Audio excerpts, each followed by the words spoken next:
Me voilà parti. Je sais que j'en ai pour 5 kilomètres de mangroves, qui seront peuplés de ces arbres, des palétuviers. Ce sont des arbres qui vivent dans l'eau salée, parce que cette rivière a pour la particularité d'être salée, donc c'est une mangrove.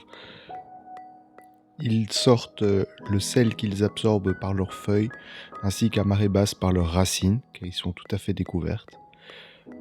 Donc je décide de m'engager dans cette rivière, et de la remonter jusqu'à l'entrée d'une grotte qui s'appelle Crocodile Cave, bien qu'on n'ait plus vu de crocodile là depuis les années 70. Il n'en reste pas moins que c'est une grotte profonde.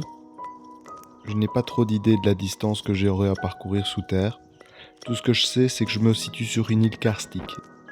Un karst, c'est quand une foule d'animaux sous-marins morts ont déposé leurs coquilles au fond des océans, et que par des jeux de subduction, de montée ou de descente du niveau de la mer, ces roches sédimentaires se retrouvent à l'air. À ce moment-là, les eaux de surface, les pluies et le vent les dissolvent pour former des gouffres, des failles, des falaises, et aussi ce que l'on appelle, et qu'il y a beaucoup sur l'île, des dolines karstiques. Les dolines karstiques, des formes d'érosion circulaire de ce calcaire. Bref, aujourd'hui je vais aller dans cette grotte, donc là tout au fond, on voit l'endroit où il y a marqué Crocodile Cave, c'est là que va commencer l'exploration. Là je vais me retrouver face à l'entrée de la grotte, qu'on peut voir ici. Ensuite, je vais la remonter pendant une 50aine de mètres, en traversant 2 énormes salles où j'ai pu voir des concrétions magnifiques. Après ces 2 salles, j'ai rencontré une première sortie. J'ai vu de la lumière. Je me suis dit, tiens, c'est bizarre, on m'avait dit que c'était long. C'était extrêmement court et je vois une première lumière dehors.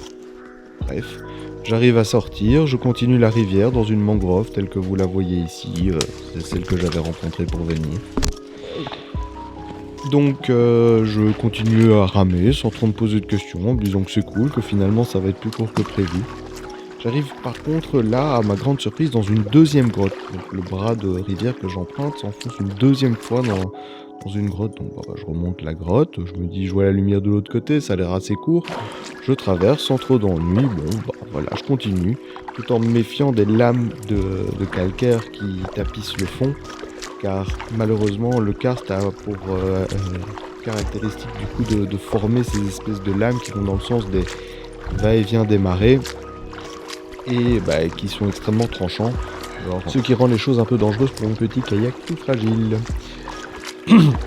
Mais bon, je me dis que ça va aller, ça va le faire, donc je continue, ça ressort évidemment dehors, je continue la rivière, et j'arrive à ce moment-là à une nouvelle grotte. Je me dis jamais 203, on continue, sauf qu'au bout de celle-là, je me suis retrouvé face à un tas d'éboulis, des gros rochers qui sont détachés de la paroi et qui obstruaient l'entrée de la galerie, en tout cas pour ces 2 tiers. Je décide d'accrocher le kayak à un caillou, j'essaye de monter pour essayer de voir ce qu'il en est, si la rivière continue de l'autre côté ou si c'est pas la peine.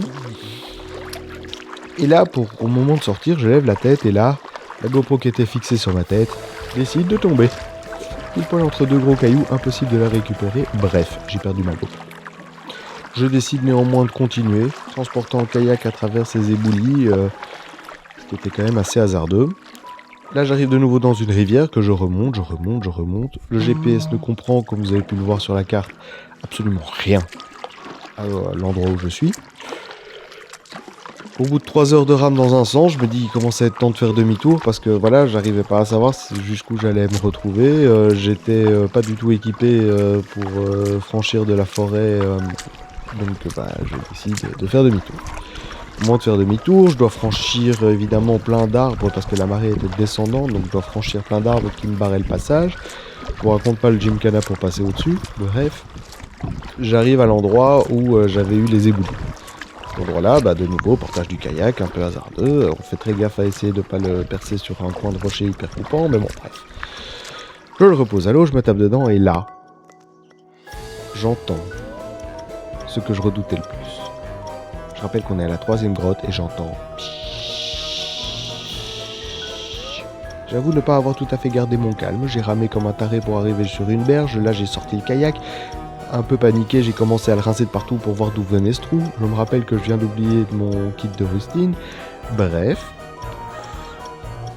On va dire que j'étais pas serein. Néanmoins, je me rends compte qu'en sortant du kayak, le bruit s'est arrêté et qu'il reste gonflé. Et tiens, bizarre. Devinez ce que c'était. Le siège du kayak, le petit truc dont on se fout avec l'énergie du désespoir pour flotter.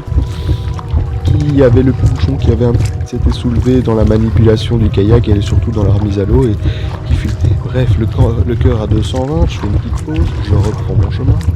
Et c'est là que je m'aperçois que toutes les routes qui viennent dans notre dos, donc les Y mais qui viennent, qui fourchent dans notre dos, on les voit pas du tout. On les voit pas du tout quand on avance. Ce qui fait que j'avais un chemin à l'aller et j'en avais beaucoup au retour. Surtout que la marée ayant baissé, ça rendait vraiment l'orientation un peu compliquée. Je me suis trompé 3-4 fois. Dont une fois où la marée avait tellement baissé que le kayak ne passait plus, donc j'ai dû passer par une plage, entre guillemets, qui est constituée d'un amoncellement de boue, dans lequel je m'enfonce jusqu'à mi-cuisse, ce qui explique que j'ai dû ramper dedans. Et du coup, voilà l'état dans lequel je me trouve après ça. Et donc après toutes ces aventures, péripéties et franchement coup de flippette, je retrouve le débarcadère, je me mets à l'eau, je rentre. Tout ça évidemment à contre-courant parce que la marée se mettait à remonter. Mais c'était pas grave, j'avais réussi.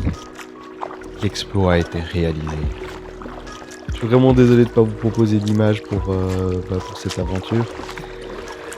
Mais malheureusement, voilà, suite au décès de ma GoPro, j'ai pas eu d'autre choix que d'essayer de trouver des images d'illustration. Allez, ciao, à la revoyure!